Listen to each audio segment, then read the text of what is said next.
Quero agradecer a apresentação e a generosidade da mesma. A minha primeira experiência com a dor ocorre, na verdade, quando eu tinha por volta de uns 6 anos de idade. Uma pessoa foi entregar numa bicicleta um pacote para minha mãe. Nós morávamos numa cidadezinha às margens do Rio Grande, São João Batista do Glória, em Minas Gerais, num perímetro rural. E, hora que eu saio na rua e vejo aquela bicicleta, eu vejo vários corinhos descendo do guidão, né? E olho no chão e vejo algo parecido com um couro. Pego, entrego para minha mãe. Mãe, caiu da bicicleta. Era uma taturana preta. Era a minha primeira experiência com a dor, né? Sofri uma queimadura terrível. E minha mãe me levou numa benzedeira para poder aliviar, aplacar um pouco aquela dor. E aquela criança passa, durante 2 anos, a ver filmes de terror projetado no seu quarto.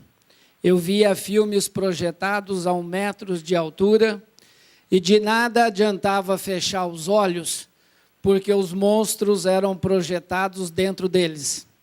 E de nada adiantava também querer socorrer ao leito do meu pai, ou dos meus 2 irmãos, ou das 3 irmãs, porque isto, no código de ética e de valores de meu pai, que peço a vocês que não o julguem antes de conhecê-lo melhor, aquilo era inaceitável. Eu não tive outra forma a não ser aprender a lidar com o medo. E de madrugada, muitas vezes, Bruno acordava enrolado nos lençóis, imaginando que um monstro estava me enrolando num couro preto. E ali, então, aprendi uma grande lição na minha vida, de que havia e deveria que fazer o que fosse necessário para humanizar aqueles monstros. E, aos poucos, eu comecei a humanizar aqueles monstros, e aqueles monstros passaram a responder aos meus comandos. E de monstros assustadores, passaram a divertir as minhas noites. Aquela experiência impactou toda a minha vida, porque ali estava aprendendo que 2 grandes lições, que jamais deveria sucumbir ao medo, e que tinha condições de poder humanizar os meus monstros e controlar os meus medos. E também estava aprendendo uma grande lição. Quantos de nós, quando ligamos hoje o Discovery e vimos aqueles filmes, principalmente no fundo do oceano, aqueles peixes usando as diversas camuflagens para se esconder de suas presas? E aquela taturana que queimava aquela criança não estava fazendo nada mais, nada menos do que, ao ficar inerte, tentar se camuflar, né? E enganou aquela criança. Mas nós aprendemos, ao longo de nossa vida, que talvez a camuflagem mais difícil de entender é a camuflagem do ser humano.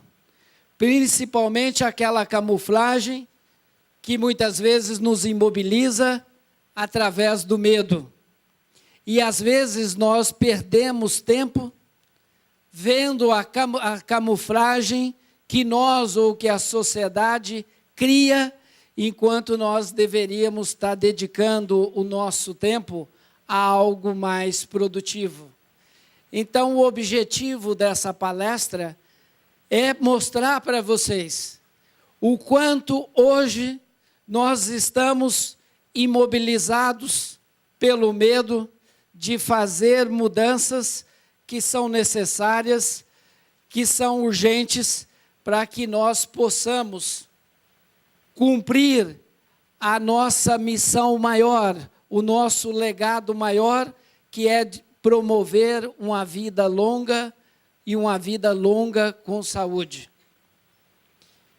Para isto, eu vou estar abordando para vocês vários indicadores da saúde hoje, como que ela vem sendo ofertada e o que cada um de nós poderíamos fazer para enfrentar os nossos medos e mudar esta realidade. Em que medida cada um pode dar a sua contribuição? Depois daquela minha experiência com a dor, nós mudamos para uma outra cidade, Itaú de Minas, fomos morar embaixo de uma chaminé de cimento. Acho que alguém aqui que já viu uma fábrica de cimento nos anos 70 sabe exatamente do que eu estou falando. Não existia vida naquela cidade, né? Porque a vida era sufocada pelo pó. E ali fomos morar num casebre que era atormentado por um trem de calcário que passava exatamente a 3 metros da cama onde dormia. E ali, então, nós tivemos que nos levantar e tentar construir o futuro. E para isto foi toda a família procurar o primeiro caminho, que era o caminho da escola. E toda a família foi procurar a ganhar dinheiro. Tudo o que havia aprendido até a idade de 8 anos, como cultivar a terra, como fazer a terra gerar frutos, nada daquilo poderia ser usado naquela cidade, porque naquela cidade a terra não gerava frutos, e no fundo do quintal tinha um pé de mamão, todo esturricado pelo pó. Então fui para a frente da porta da fábrica, que ficava a poucos quarteirões de casa, e percebi que os homens, mesmo naquele lugar sujo, adoravam ter os seus sapatos com brilhos. E aí tive a ideia, então, de construir a minha primeira caixa de engraxate. Passei no dentista e pedi algumas escovas de dentes usadas. Passei na alfaiataria e pedi alguns pedaços de flanela. Passei numa mercearia e pedi alguns pedaços de madeiras daqueles caixotes que carregam frutas e verduras.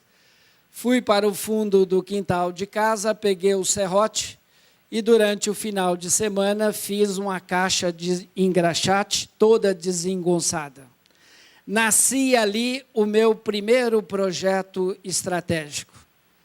E hoje todo mundo fala que para você construir algo, seja o orçamento do seu município, seja o orçamento da sua clínica, é necessário que haja o seu projeto estratégico.